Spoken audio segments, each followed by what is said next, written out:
Silakan duduk kembali, puji Tuhan. Ada 3.000 orang, amin. Ya, Bapak Ibu Saudara yang Tuhan kasihi, sudah mendekat Natal jadi sudah banyak yang mudik ya, puji Tuhan. Ingatan mudik jangan udik. Mudik ya, semua katakan mudik. Ya, mudik. Ya, bagus ya. Tapi saya mau menghimbau Bapak Ibu Saudara, usahakan jangan ketinggalan berkat Tuhan di akhir tahun. Karena akhir tahun Gembala Sidang melepaskan berkat full. Jadi jangan sampai saudara ketinggalan. Amin. Natalan di kampung, tapi kalau bisa tahun baru di sini juga. Kalau saya misalnya mau dua-dua di kampung ya sudah, puji Tuhan. Sama-sama kita buka satu bagian firman Tuhan, Bapak Ibu Saudara. Keluaran pasal 27 ayat 20. Keluaran pasal 27 ayat 20. Kalau sudah ketemu katakan amin. Baru 3 orang tuh Kyo. Keluaran 27 ayat 20. Kalau sudah ketemu katakan amin. Ya, Bapak Ibu Saudara. Amin semua ya. Saya sudah siapkan di screen. Kalau Bapak Ibu Saudara bisa baca, puji Tuhan. Kalau tidak bisa di Alkitab. Sama-sama kita baca dengan suara lantang. 1, 2, 3. Haruslah kau perintahkan kepada orang Israel supaya mereka membawa kepadamu minyak zaitun tumbuk yang murni untuk lampu, supaya orang dapat memasang lampu agar tetap menyala. Puji nama Tuhan. Bapak Ibu Saudara yang Tuhan Yesus kasihi, jemaat yang luar biasa GKRI Hidup Ambon. Ya, pagi hari ini khotbah saya berjudul Bubuk Hati. Semua katakan bubuk hati. Pertama-tama terima kasih Mama Gembala karena masih memberikan kesempatan untuk saya bisa berkhotbah di tempat ini. Bukan karena kuat dan gagahnya saya, tapi semua karena kasih karunia Tuhan Yesus saja. Puji nama Tuhan. Jadi boleh bilang samping kiri kanan bubuk hati. Ingatan bubuk dan gubuk ini beda-beda. Ya, gubuk dan bubuk ini beda. Jadi bubuk. Nah, Bapak Ibu Saudara yang Tuhan Yesus kasihi, hari ini saya tidak ada intro. Saya langsung kepada intisari saja. Semua bisa terima ya? Amin. Terima nggak terima saya bilang amin aja. Ya, puji Tuhan. Ya, Bapak Ibu Saudara yang Tuhan Yesus kasihi, di zaman perjanjian lama, Musa diperintahkan oleh Tuhan Allah untuk mendirikan tabernakel atau kemah suci. Kemarin sempat disinggung sedikit oleh Pastor Ana.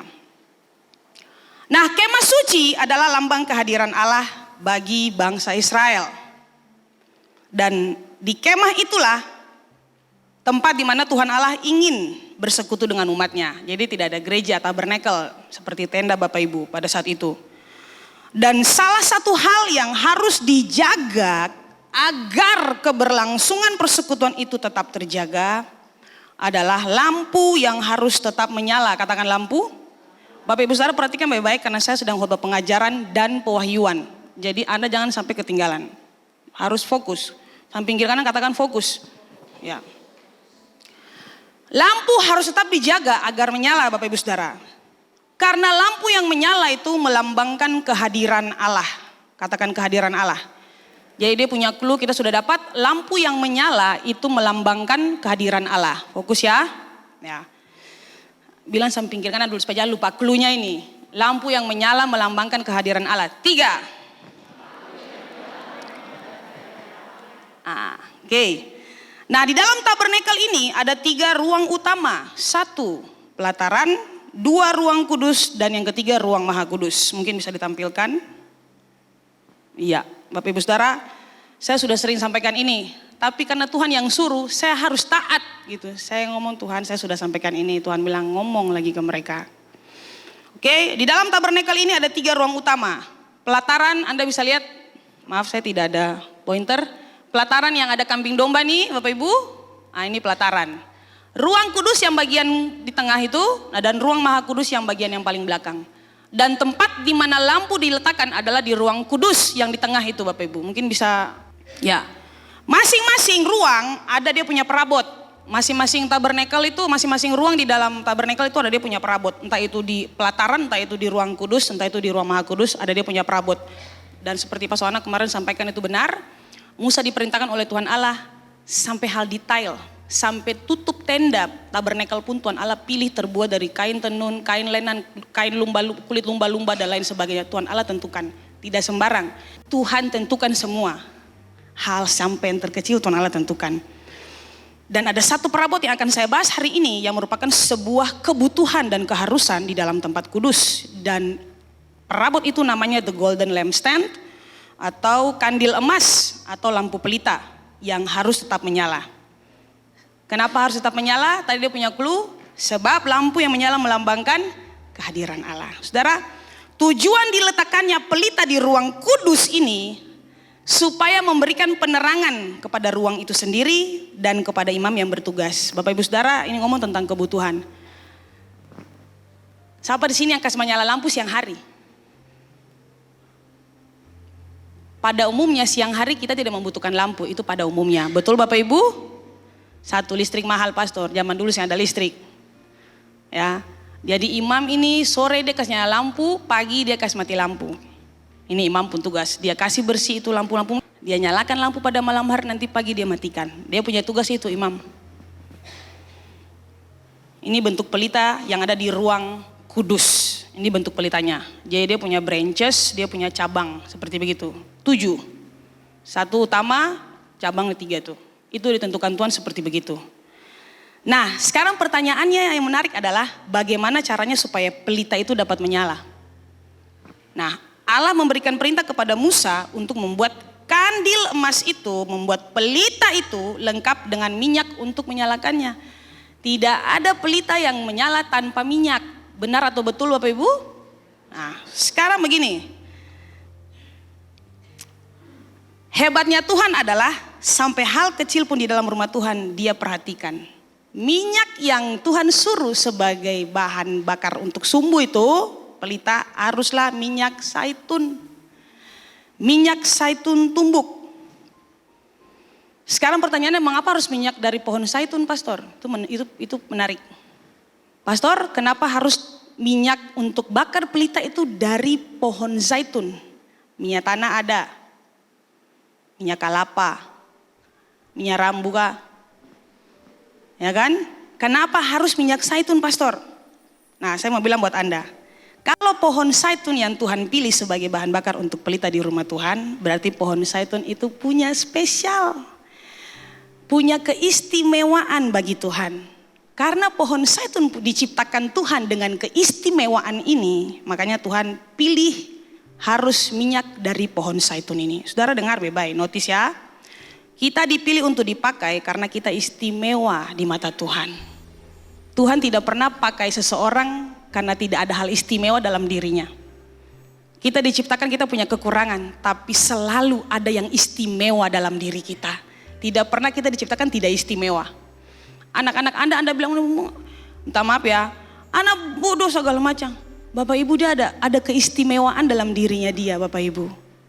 Kita semua diciptakan karena kita mau dipakai, makanya Tuhan tanam itu yang istimewa di dalam diri kita. Saudara, minyak untuk menyalakan pelita saja Tuhan Allah pilih, padahal itu hal yang sangat kecil. Bapak Ibu Saudara dengar baik-baik.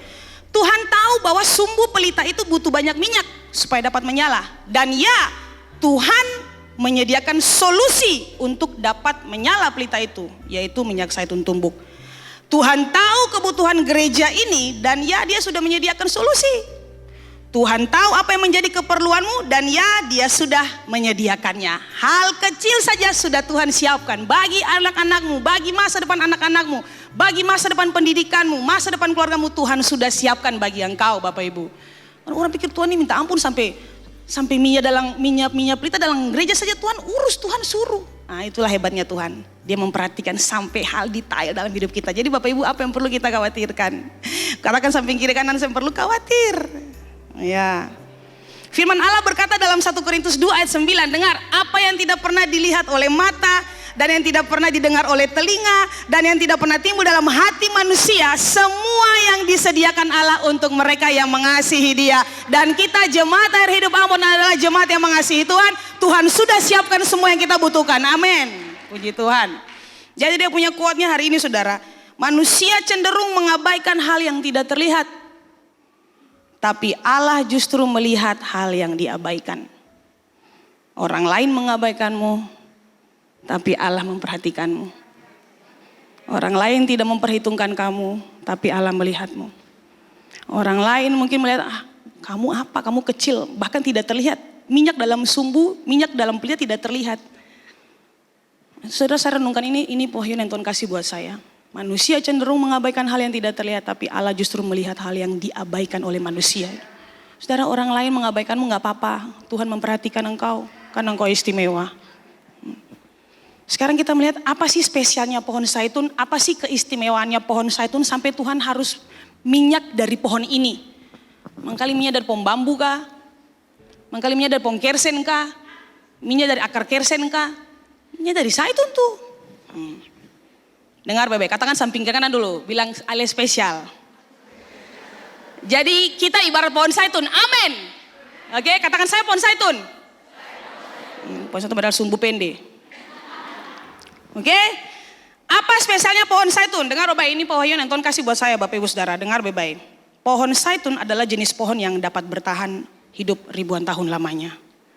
Bagian terpenting dari pohon zaitun justru tidak kelihatan. Ya. Akarnya yang panjang yang dapat menembus 6 meter ke bawah tanah dan lebih jauh lagi ke samping adalah rahasia kesuburan dan ketangguhan pohon ini. Dan akar semacam itu memungkinkan pohon zaitun ini untuk tumbuh di lereng-lereng batu bertahan selama musim kering. Sementara pohon lain yang di lembah sudah mati kehausan. Saudara, dia punya akar berjalang, cari air di dalam tanah. Dan ini ngomong tentang tertanam dan berakar kuat di dalam Tuhan. Tertanam dan berakar kuat di dalam Tuhan. Katakan tertanam dan berakar kuat di dalam Tuhan. Kalau Anda dan saya adalah pohon zaitun, kalau Anda klaim saya pohon zaitun, berarti Anda adalah orang yang tertanam dan berakar kuat di dalam Tuhan. Jangan klaim Anda pohon zaitun kalau Anda tidak tertanam dan berakar kuat di dalam Tuhan. Terima kasih Kakak Yen untuk pujian tadi, jadilah kuat. Saya sangat luar biasa senang. Yang kedua, saudara dengar baik-baik. Keistimewaan ini pohon zaitun sampai dia dipilih dan dipakai di rumah Tuhan adalah meskipun sudah ditebang, akarnya segera bertunas kembali. Ini ngomong tentang komitmen dan konsistensi kepada Tuhan. Sekalipun saya ditebas, ditebang, saya bertunas kembali. Masalah persoalan dalam gereja, masalah persoalan dalam pelayanan di kantor, di mana saya pohon zaitun. Saya buktikan di kantor bahwa saya pohon zaitun. Saya ditebas, saya ditebang. Orang berusaha untuk menjatuhkan saya, menghancurkan saya tetap berdiri. Saya bangkit berdiri, saya bangkit berdiri. Saya berkomitmen, terus berkonsistensi kepada Tuhan. Itu dia. Pohon zaitun dipilih karena ini. Yang ketiga, menurut penelitian, akar pohon zaitun dapat menembus ke dalam tanah hingga mencapai 6 meter untuk mencari sumber air. Akarnya cari sumber air. Katakan akar cari sumber air. Ini pohon luar biasa Bapak Ibu. Dan menyebabkan dia tuh tetap subur sekalipun di musim kering, sekalipun di lereng batu. Kenapa? Karena akarnya terkonek dengan air. Saudara, Tuhan kasih saya pengertian ini ngomong tentang rasa lapar dan haus kepada Tuhan. Orang yang seperti pohon zaitun, mereka tuh punya rasa lapar dan haus akan Tuhan. Mereka selalu cari ibadah. Mereka selalu menanti-nantikan persekutuan dengan Tuhan. Mereka selalu tidak mau apa persekutuan dengan Tuhan. Kemarin saya punya anak-anak bilang, Pastor, beta hari ini bolong bangun mesbah. Ya sudah, saya boleh bolong lagi besok ya? Iya Pastor. Ada yang kasih laporan, Pastor beta bangun mesbah. Hei, 2 bulan kemudian susah ada laporan. Tiba-tiba bulan ketiga, Pastor beta bisa ulang dari kejadian? Bisa. Selalu ada kesempatan untuk kita mengulang. Amin. Saudara, asalkan Anda punya rasa lapar dan haus akan Tuhan, Anda tuh segar, subur seperti pohon zaitun ini. Dia kuat, dia kokoh saudara, dia tangguh. Yang keempat, keistimewaan pohon zaitun. Keistimewaan pohon zaitun yang keempat adalah dia menghasilkan minyak dari buahnya. Saudara, buah zaitun itu bukan hanya menghasilkan minyak. Saudara, dan ini ngomong tentang kita harus menghasilkan buah. Pohon zaitun menghasilkan buah yang berdampak. Demikian juga kita, umat Tuhan, Jemaat Hidup Ambon, kita harus menghasilkan buah yang berdampak. Ada pohon-pohon yang menghasilkan buah tapi tidak bisa dimakan. Kalabasa. Siapa bisa makan kalabasa? Saya bisa kan? Ada pohon-pohon yang menghasilkan buah tapi tidak bisa diolah untuk dinikmati. Tapi Pastor, kalabasa kita bisa bikin kreasi-kreasi parnatal, Agustusan. Nah, itu cerita lain lah. Ya, harus menghasilkan buah. Nah, Allah katakan pelita atau kandil emas itu harus menggunakan minyak dari buah zaitun. Katakan buah. Nah, Anda lihat Allah menciptakan pohon zaitun dengan buahnya dengan tujuan supaya buah dari pohon itu dapat dipakai sebagai minyak di dalam rumah Tuhan. Saudara, Allah menciptakan buah zaitun dengan tujuan supaya buah itu menghasilkan minyak dan berdampak di rumah Tuhan. Tapi untuk sampai kepada kalimat berguna di rumah Tuhan, untuk sampai kepada kalimat berdampak bagi orang lain, tidak semudah itu Bapak Ibu. Karena buah ini harus terlebih dulu menghasilkan minyak, barulah dia bisa dipakai di rumah Tuhan. Kan Tuhan bilang, minyaknya dari buah zaitun tumbuk. Ditumbuk dulu, minyaknya keluar dulu, baru bisa dipakai. Kalau cuma bawa buah antero-antero di rumah, Tuhan bilang bawa pulang. Kalau bawa buah zaitun antero-antero, sarangke-sarangke, Tuhan bilang, beta sih butuh itu. Siapa mau bikin apa? Beta butuh minyak.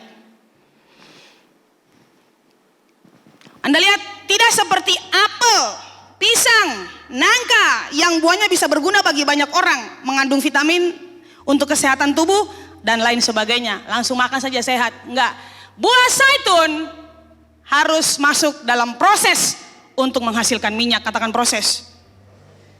Dan Tuhan Allah ingin memperlihatkan kepada kita bahwa untuk menjadi pelita yang memberikan terang, untuk menjadi pelita yang memberikan cahaya dalam kegelapan keluarga Anda, cahaya dalam kegelapan di kampus Anda, di kantor Anda, di dalam dunia ini, dibutuhkan minyak untuk sumbu. Dan minyak itu dihasilkan dari sebuah proses yang tidak mudah dan memakan waktu. Saudara notice kata memakan waktu. Tidak mudah dan memakan waktu. Hanya ada satu-satunya syarat supaya buah menghasilkan minyak, yaitu ditumbuk. Hanya ada satu syarat supaya buah zaitun itu berubah jadi minyak, yaitu ditumbuk. Saudara dengar baik-baik. Dalam beberapa terjemahan bahasa Inggris, kata tumbuk, katakan tumbuk. Tumbuk dalam bacaan kita itu, dalam terjemahan bahasa Inggris itu menggunakan kata beaten, dipukul, ditumbuk, mungkin juga ditombak. Beaten, dipukul atau ditumbuk. Ada juga yang menggunakan kata pressed, dari kata dasar press. Nah, biasa kan di fotokopi, om tolong press doh, press ini. Terus sebenarnya orang press barang yang Bapak Ibu bawa di tempat fotokopi belum? Sebenarnya dong press belum? Press dengan alat, tekan sampai dia tempel sekali. Nah, orang di Jawa bilang laminating, di sini bilang press. Ditekan, katakan ditekan. Jadi minyak zaitun hanya dapat dihasilkan dari proses utama, yaitu buah zaitun haruslah dipukul, ditumbuk, ditekan, dihancurkan sampai menjadi bubuk. Katakan bubuk.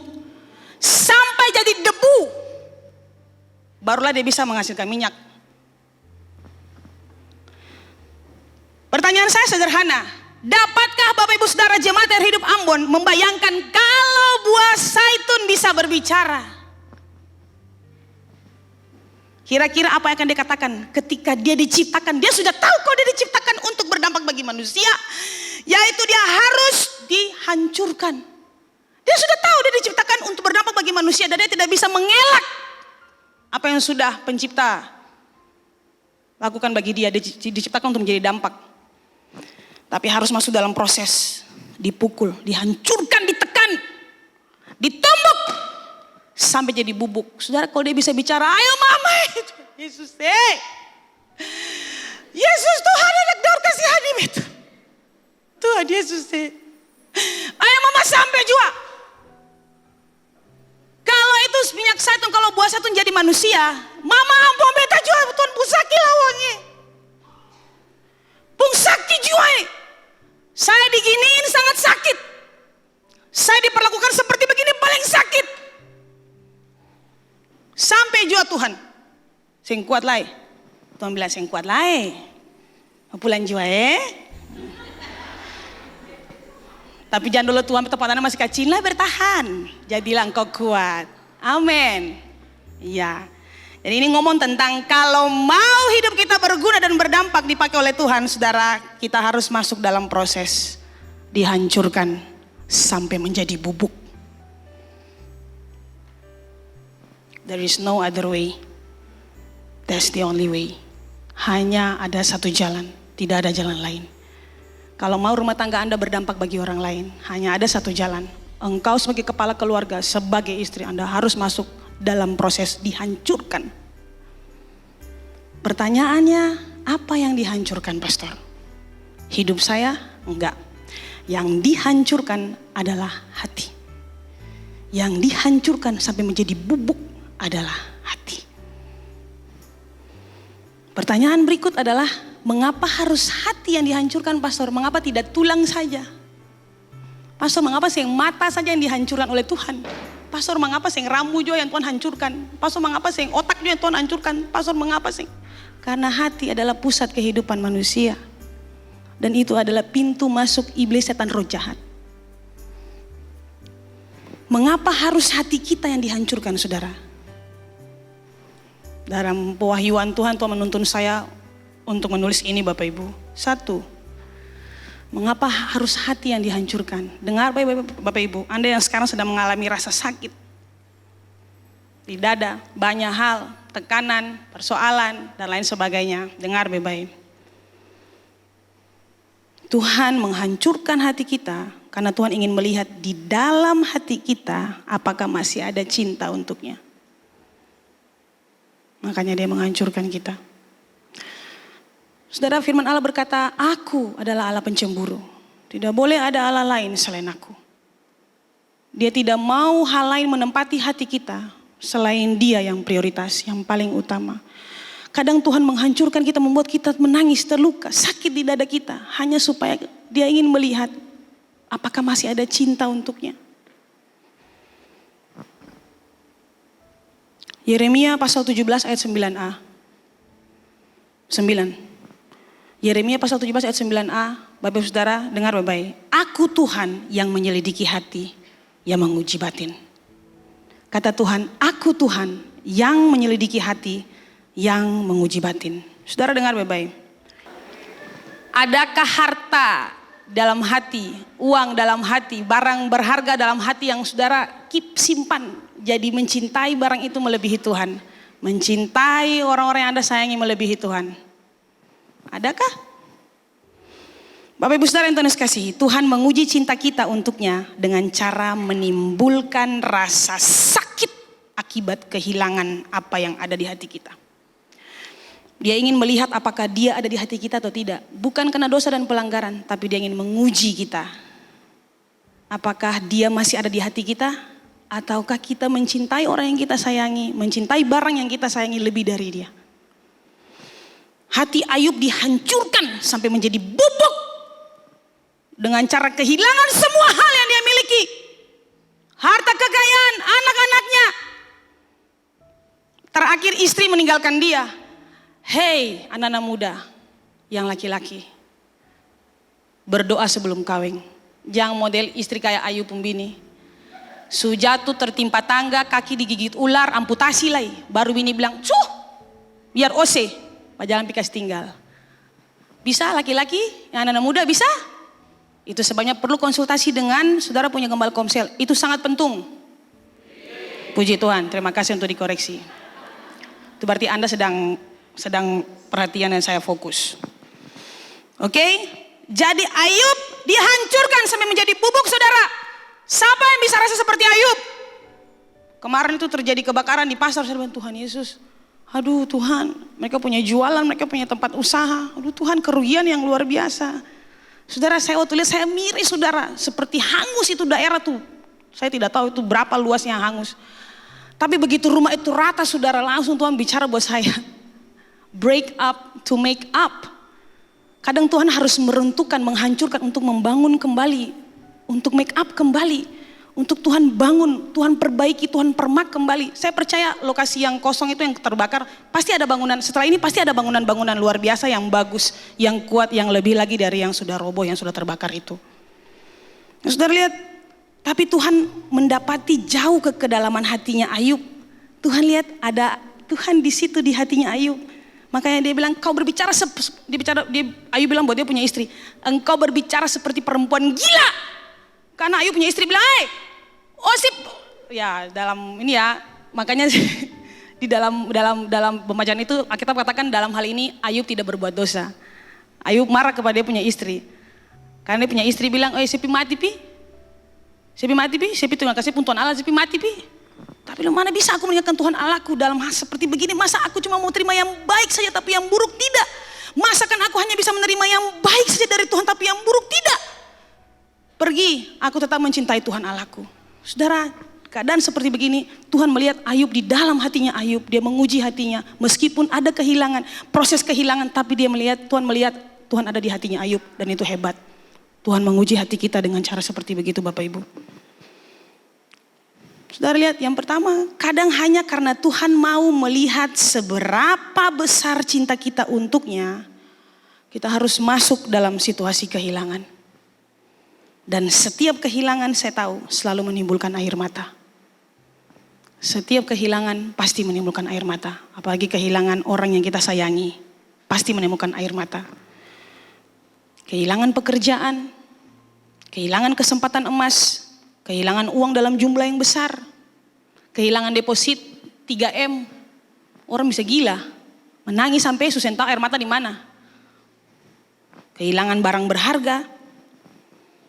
Saudara lihat, Tuhan lakukan itu sepertinya Tuhan mau bilang begini, aku yang kamu cintai atau dia? Tuhan izinkan proses kehilangan karena Tuhan mau bilang, aku yang kamu cintai atau dia yang kamu cintai?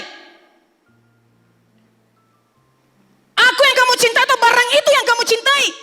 Aku yang masih menempati posisi utama dalam hatimu atau barang itu atau orang itu? Makanya Tuhan izinkan rasa sakit karena kehilangan. Yang kedua, saudara, kadang hanya karena Tuhan mau melihat seberapa besar cinta kita untuknya, kita harus masuk dalam situasi menunggu. Dan menunggu adalah pekerjaan tersulit di muka bumi ini. Karena tidak semua orang bisa menunggu. Kalau saya kasih ilustrasi suami istri, ini konteksnya beda ya. Kalau sudah terlambat mau pergi ibadah, kasih tinggal. Pergi ibadah, ini konteksnya janjian lalu menunggu. Misalnya Bapak bilang, tunggu ya nak, nanti Bapak datang, saya tunggu sini. Saya tunggu di amplas di pintu utama, saya tunggu di sini, nanti Bapak datang, bawa saya punya Pizza Hut. Bapak sudah janji bawa Pizza Hut toh? Iya. Dia tunggu di situ. Dan menunggu tuh gak gampang. 1 jam, 2 jam, 3 jam, 4 jam. Ada orang yang bisa gak tahan menunggu. Saya harus pergi. Sadarkah Anda bahwa pekerjaan yang paling sulit di muka bumi ini adalah menunggu? Bapak Ibu Saudara, setiap hari saya mendoakan pasangan hidup saya. Karena saya percaya saya akan menikah. Saya gak ada punya komitmen untuk hidup sendiri ya. Tidak ada. Sebatang kara, sudah sebatang kara lagi. Jadi setiap hari saya bawa dalam doa pribadi saya Bapak Ibu. Satu kali dalam waktu persekutuan saya dengan Tuhan, saya menyembah Tuhan, memuji Tuhan, saya gak pikir apa-apa, saya belum masuk dalam sesi doa. Saya masih menyembah Tuhan, saya belum berdoa, masih menyembah Tuhan. Saudara, tiba-tiba Tuhan bicara buat saya, dan itu membuat saya punya hati hancur. Karena saya sedang tidak berdoa, saya sedang menyembah Tuhan, memuji Tuhan. Saya menyembah Tuhan, tiba-tiba Tuhan bicara buat saya begini. Apakah cintaku untukmu tidak cukup? Wah. Tuhan bilang buat saya, apakah cintaku untukmu tidak cukup? Waduh, saya menangis, saya bilang Tuhan bukan itu maksud saya Tuhan.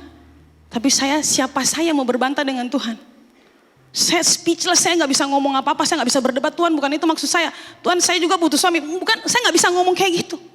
Apakah cintaku untuk kamu tidak cukup?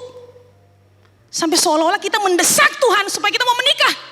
Kita mendesak Tuhan supaya saya mau menikah. Tahun ini. Kita mendesak Tuhan. Gak bisa tunggu. Karena Tuhan mau lihat, ini sebenarnya yang menempati hati kamu ini siapa sih? Aku atau dia?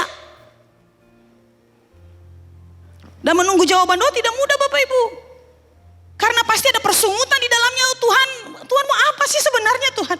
Saya sudah lakukan apa yang Tuhan mau. Tuhan mau apa sih Tuhan? Saya sudah hidup benar, saya melayani Tuhan dan lain sebagainya. Jawaban doa apa yang sedang Anda tunggu saat ini Bapak Ibu? Saya mau bilang buat Anda, ini proses Tuhan untukmu. Dia mau melihat cintamu untuk dia sedalam apa. Dia mau melihat masih adakah dia di hati Anda Bapak Ibu. Karena kalau menunggu saudara namanya pasangan. Kalau saya mencintai pasangan saya akan tunggu dia. Ini bukan konteks ibadah ya. Saya akan tunggu dia. Kalau dia sudah, mama sudah sering kali sampaikan, bapak bilang, mama tunggu di sini. Beta pergi, mama tunggu sini. Nanti beta balik. Mama tunggu. Sekalipun sudah berjamnya, sudah capek, sudah mama tunggu. Seperti itulah Tuhan. Tapi kita yang menunggu ini capek gitu. Bersungut, aduh lama, aduh ini. Akhirnya kita bergegas. Dengan cara kita sendiri. Rushing, terburu-buru. Waktu Tuhan, waktu yang tepat. Saudara, sesuatu yang mengalami proses yang panjang, menunggu begitu lama, sesuatu yang mengalami proses yang panjang, itu akan menghasilkan kualitas yang sangat kencang. Dia akan kualitasnya terbukti sangat kuat. Dia, saudara, aduh hebatnya Tuhan itu begitu, kita diproses dengan waktu yang panjang, kita menunggu tuh tidak gampang. Tapi itu akan jadi berkat buat orang lain yang mendengarkan. Mereka yang ada di posisi yang sama dengan kita, mereka akan diberkati dalam kesaksian kita. Saya sudah melewati itu, ini resepnya saya bagi buat Anda. Mereka akan diberkati saudara. Jadi kalau Anda merasa ini kok prosesnya saya lama sekali sih. Dengar baik, nikmati saja. Tuhan sedang membentuk minyak di dalam diri Anda. Untuk siap dipakai. Untuk memancarkan cahaya kemuliaan Tuhan. Haleluya. Katakan di kiri kananmu, bertahan sedikit lagi. Yang kedua saudara. Tuhan ingin kita melihat cintanya untuk kita. Mengapa harus hati yang dihancurkan?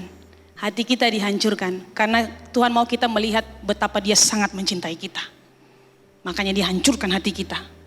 Supaya kita tahu bahwa Tuhan itu peduli dengan kita. Tidak ada maksud jahat Tuhan itu menghancurkan hati kita. Enggak. Tuhan punya maksud baik. Dengan cara menghancurkan hati kita. Saudara, Matius 15 ayat 18 sampai 19. Tetapi apa yang keluar dari mulut berasal dari hati, dan itulah yang menajiskan orang. Hati membuat orang jadi tercemar. Hati membuat orang jadi najis.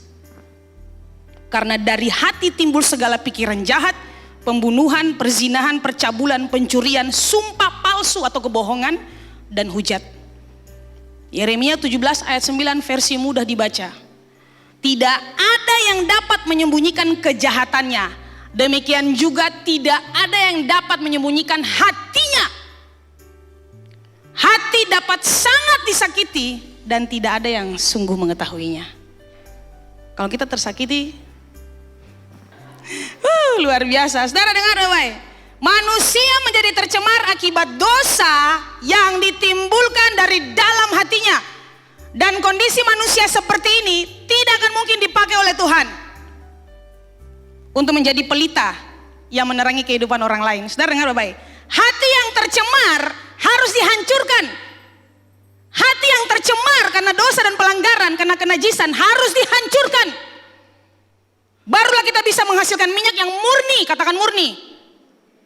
Yang siap dipakai oleh Tuhan. Makanya Tuhan bilang minyak zaitun tumbuk murni. Jangan lupa kata murni di belakang. Tidak tercemar oleh apapun. Kudus, suci, sejati, itu murni. Kemurnian dan kepalsuan tidak bisa kita perlihatkan di luar. Dalam sini tidak bisa menipu. Yang di luar ini palsu. Di dalam sini tidak bisa. Di luar ini palsu. Sudah lihat saya dandan ya. Cantik, oh ya. Lihat saya yang asli sajalah. Yang asli saja tanpa makeup. Su cantik memang. Puji Tuhan. Tepuk tangan dulu buat Tuhan Yesus. Haleluya. Senyum dulu kiri kanan, senyum. Saudara dengar baik. Hati yang congkak dan sombong. Tidak mau dikoreksi oleh pemimpin rohani. Tidak mau dikoreksi oleh istri. Tidak mau dikoreksi oleh suami. Oleh orang tua. Tidak mau dikoreksi oleh orang lain. Tidak mau dikoreksi oleh pemimpin rohani. Hai para suami, dengar baik. Jangan keraskan hatimu. Istri-istrimu selalu menanti kalimat, Mama, apa yang salah dengan beta? Saya beta begini. Mama, apa yang salah dengan beta? Sampai beta kayak begini, Mama. Istri-istrimu menunggu kalimat itu. Barang kenapa? Barang tiap kali mau bicara, tutup dalam mulut. Saya ada hak bicara, saya ada hak bicara, diam. Koreksi beta, osir itu tak batulmu. Istri Anda mendoakan Anda. Keberhasilan seorang suami itu terletak pada doa sang istri. Anda tidak bisa ngacak begini. Jangan koreksi beta yang ada salah dan dosa dan noda dan celah. Oh, saya itu koreksi pendiri. Tapi istri-istrimu menanti engkau sampai di titik terendah 0.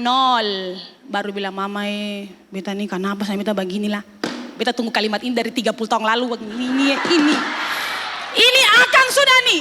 Mari beta bilang ale. Nah ini beta tunggu 30. Karena 30 tahun menanti sangat lama. Daftarnya panjang. Ini sudah nih beta bilang ale itu begini. Bapak ibu saudara yang Tuhan Yesus kasih. Kekerasan, kesombongan, keangkuhan hati kita Tuhan hancurkan. Supaya Anda dipakai oleh Tuhan. Selama kita hidup congkak, kita hidup angkuh. Membanggakan apa yang ada pada kita saudara. Mama biasa bilang gereja pakai Tuhan gak pakai. Gak mau ditegur oleh suami, gak mau ditegur oleh orang tua, gak mau ditegur oleh pemimpin rohani. 2, sudah lihat hati yang dihancurkan, hati seperti apa yang dihancurkan? Hati yang tidak mau bertobat. Itu dihancurkan.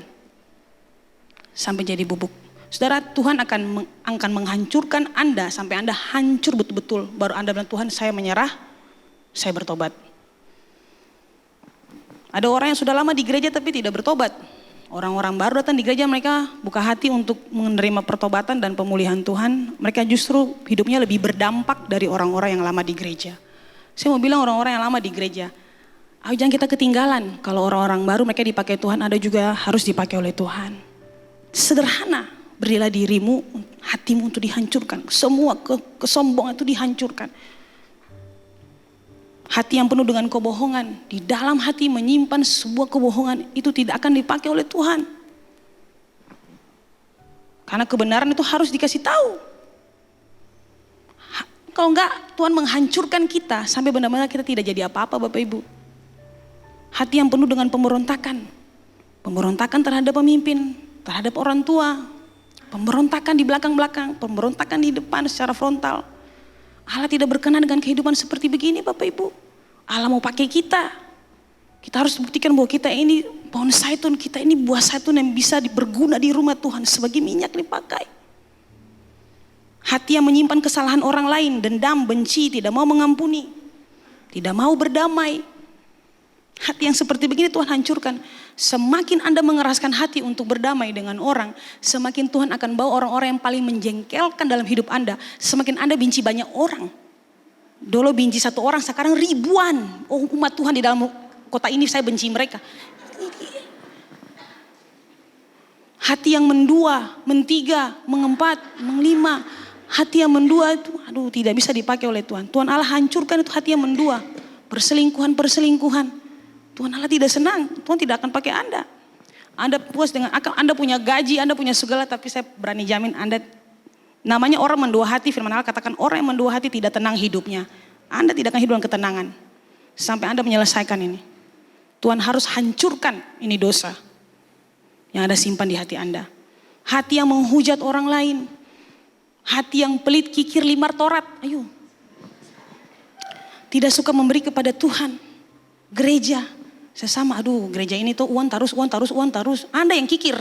Hati yang seperti begini, Tuhan hancurkan. Saudara, saya mau bilang saya berbahagia.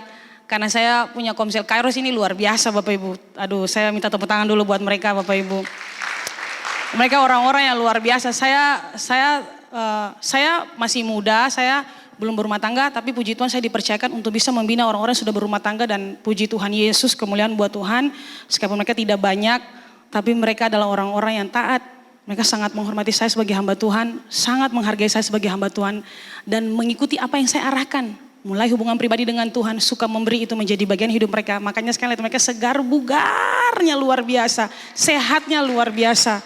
Sangat sehat saudara.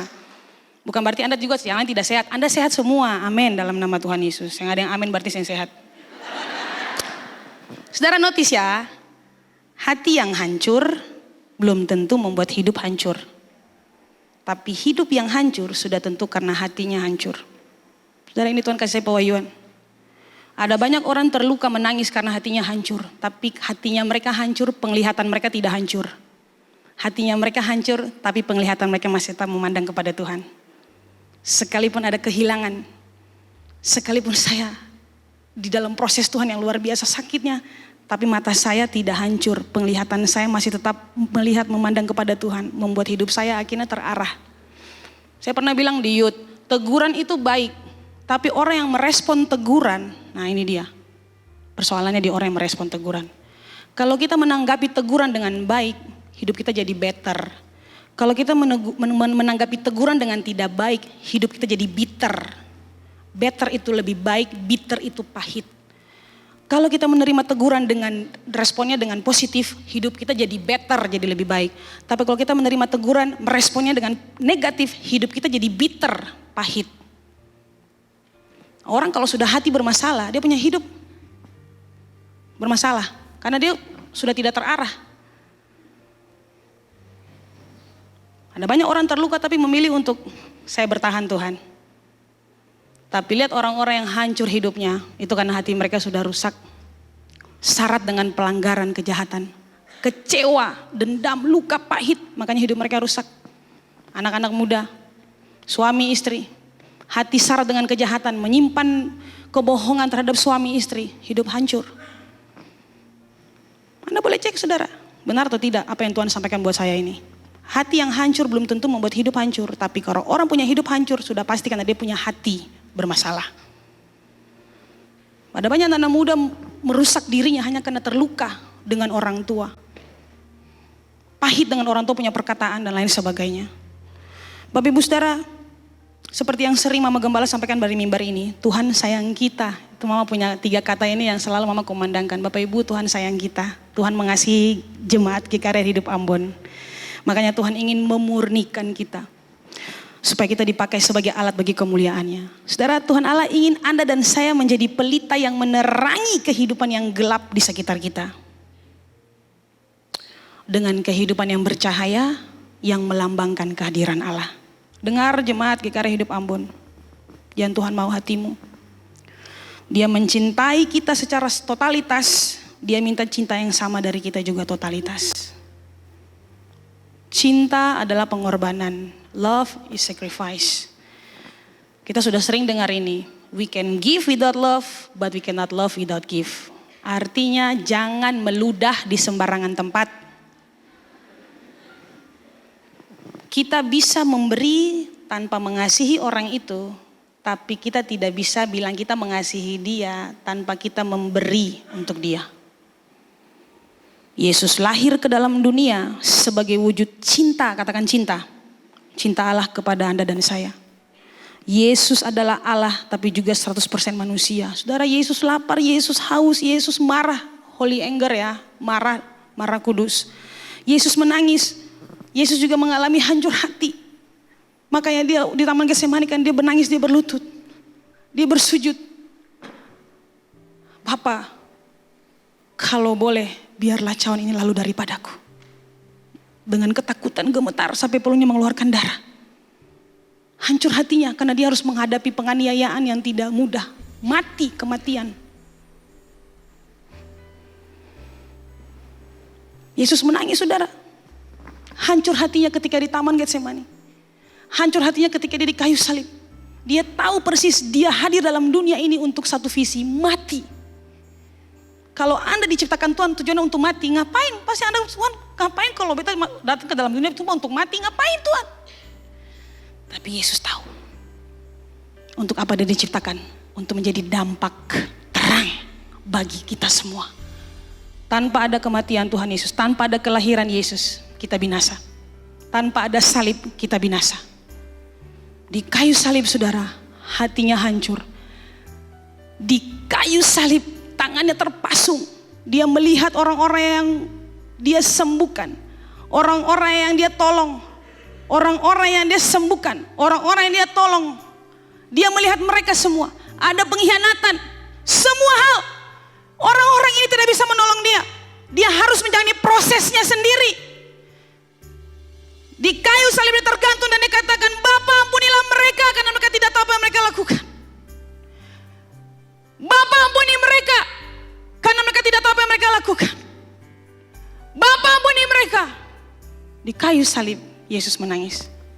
Bahkan bapaknya, Alkitab katakan Allah tidak menyayangkan anaknya.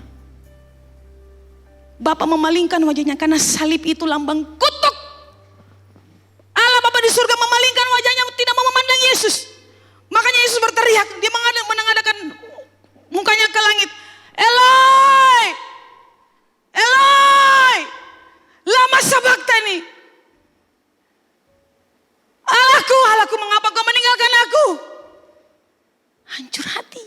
merasakan hal yang sama. Eloi, saudara Allah memalingkan wajah. Tidak mau memandang Yesus.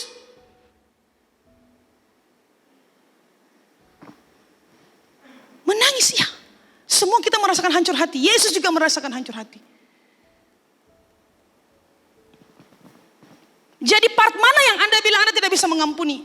Part mana yang Anda tidak bisa, pastor? Terlalu sakit apa yang dia bikin buat saya? Saudara, saya sudah melewati banyak sekali proses mengampuni orang.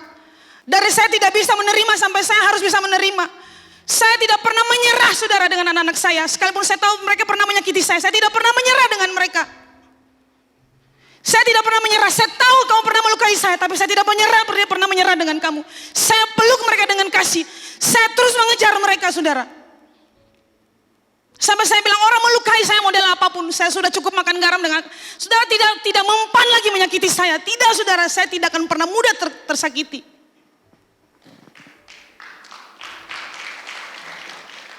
Saya belajar dari pribadi Yesus. Kalau Yesus bisa, saya ini diciptakan serupa dengan segambar dengan Kristus. Saya harus bisa apa yang Yesus, saya harus bisa. Jadi part mana yang Anda bilang, saya bisa pastor, terlalu sakit. Part mana? Kesombongan kita dihancurkan. Saudara, Yesus bisa. Dia bisa lepaskan diri dari salib. Dia bisa tunjukkan kemahakuasaannya, keilahiannya dia bisa ditunjukkan. Tapi bukan di situ, saudara. Anda tidak bisa menunjukkan gagahnya, sombongnya Anda. Gak bisa. Tekanan itu membuat Anda harus berubah. Benturan itu membuat Anda terbentuk. Anda dibenturkan supaya Anda dibentuk. Tidak ada benturan, tidak ada bentukan. Jadi sebentar lagi kita akan mengakhiri tahun 2022. Saudara lihat, lewat khotbah saya hari ini Tuhan ingin Anda tahu betapa cintanya Tuhan buat Anda dan saya. Jadi jangan memasuki momen Natal dengan hati yang tercemar. Dengan berbagai dosa dan pelanggaran, keangkuhan hidup.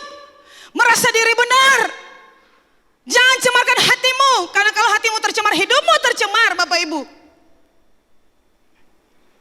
Mari mengampuni. Mari memahami cintanya Tuhan bagi kita. Mari mengasihi. Mari berbagi kasih di momen Natal ini. Pertama-tama dengan orang yang tidak Anda sukai. Berbagilah dengan dia.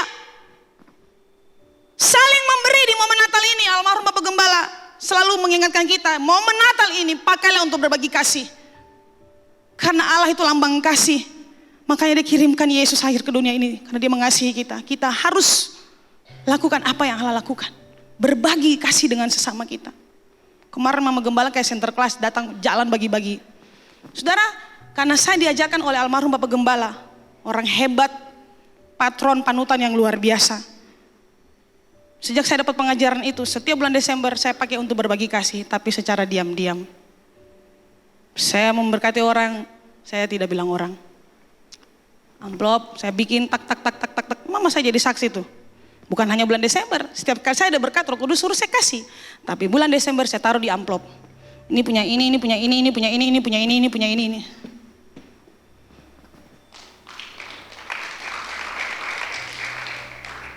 Saling memperhatikanlah di momen Natal ini. Hasil dari tumbukan adalah minyak yang murni, tidak tercampur dengan unsur lain, bersih, tulus, suci, asli. Jadi jaga kemurnian hatimu supaya engkau terus dipakai oleh Tuhan dan berdampak bagi dunia ini. Saudara ingat, Tuhan bicara buat saya saudara waktu di motor. Jadi semakin saya berusaha hidup benar, semakin iblis akan berusaha membuat saya tercemar. Saya bilang Tuhan Yesus, semakin saya berusaha sekuat tenaga untuk hidup benar, semakin iblis berusaha sekuat tenaga membuat saya tercemar. Dan pintu untuk hidup yang tercemar adalah hatimu.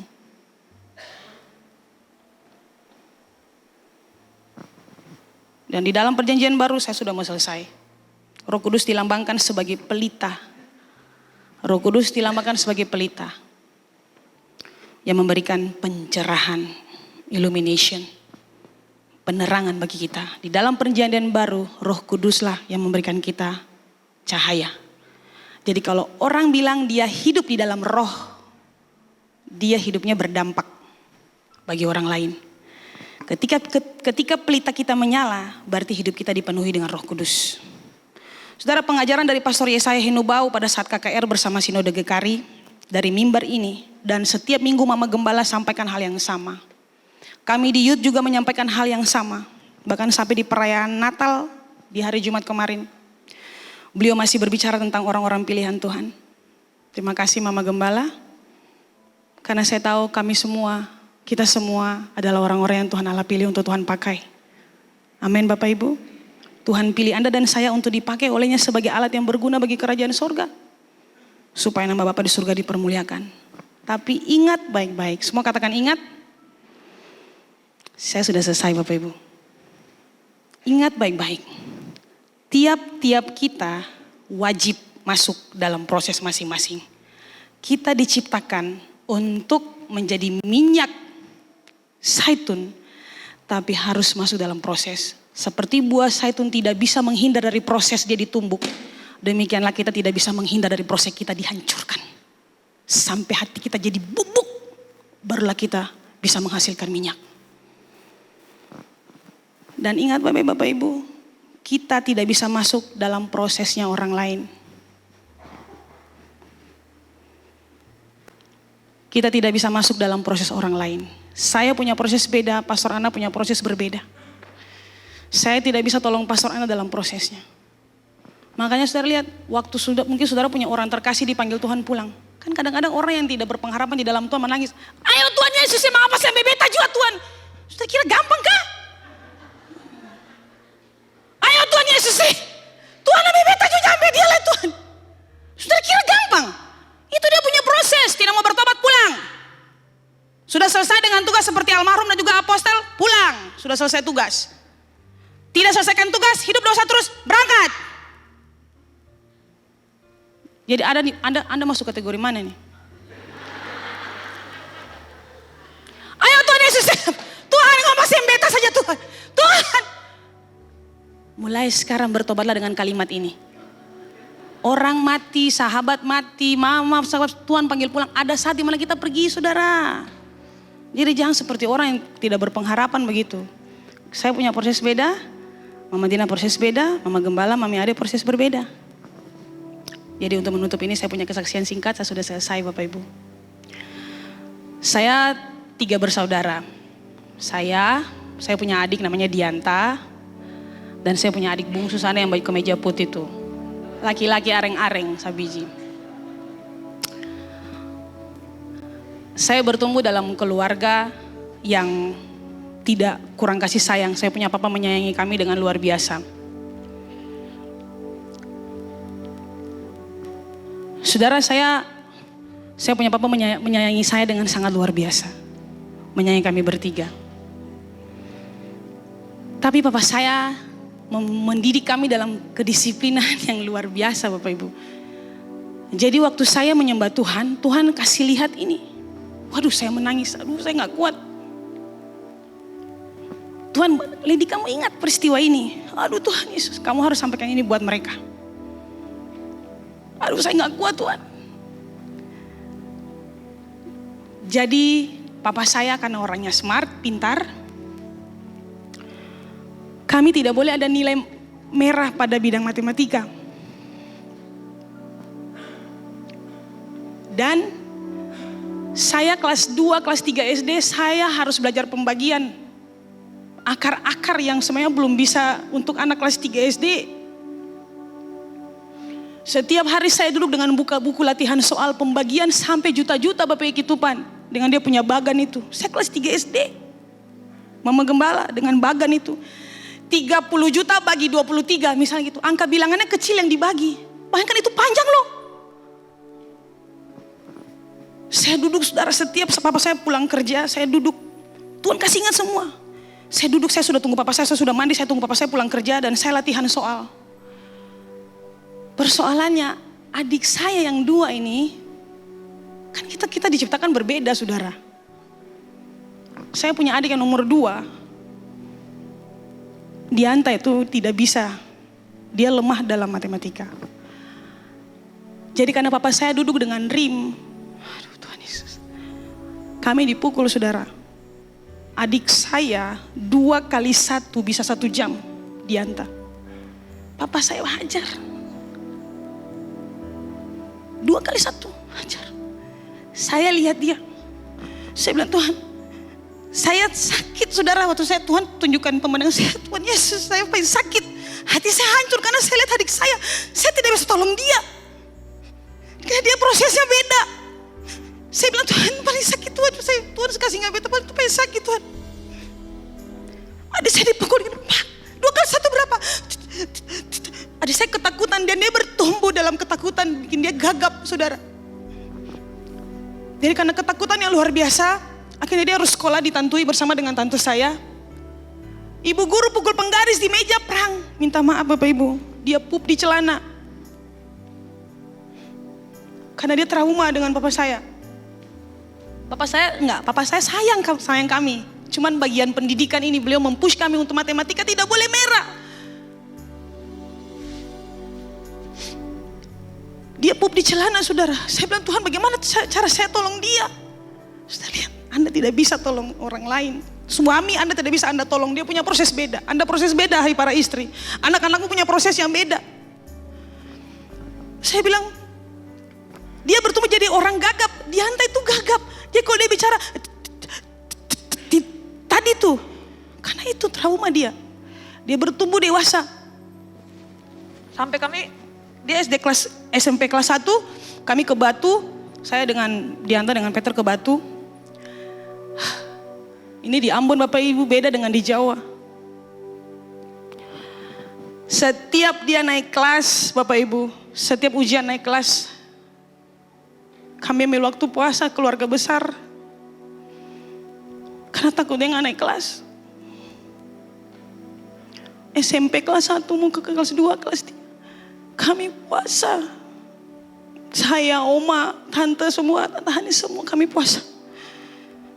Karena hanya itu yang bisa kami lakukan. Yang ujian dia.